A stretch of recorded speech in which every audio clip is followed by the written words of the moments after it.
Նևը և կողմ համաչափությամբ կենդանիներ են, նրանք ունեն քորդա, որը ջրում լավի նման ձգվում է նրանց մարմնի ողջ երկարությամբ։ Ստորագարկ քորդավորների մոտ քորդան պահպանվում է ողջ կյանքի ընթացքում, իսկ բարձրագարկների մեծ մասի մոտ փոխարինվում է ողնաշավով։ Քորդայի վերևում ձգվում է նյարդային խողովակը, քորդայի տակ տեղադրված է մասսողության համակարգը։ Քորդավորները տարածված են երկրաքնդի բոլոր կենսամիջավայրերում, նրանց տիպը բաժանվում է 3 խմբի՝ անգանգերը, թրթուրաքորդավորները և ողնաշավավորները։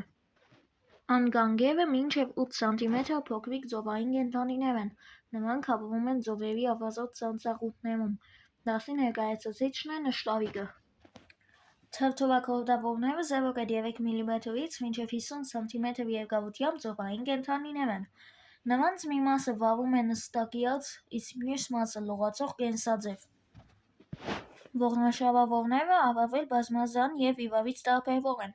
Նրանց մարմնի երկարությունը 7 մմ-ից մինչև 33 մետր է։ Այս տիպին են պատկանում սողունները, թռչունները, կաթնասունները, կոճիկային և ոսկորային ձկները։ Նրանց բոլորին բնորոշ է գանգատուփի արքայությունը։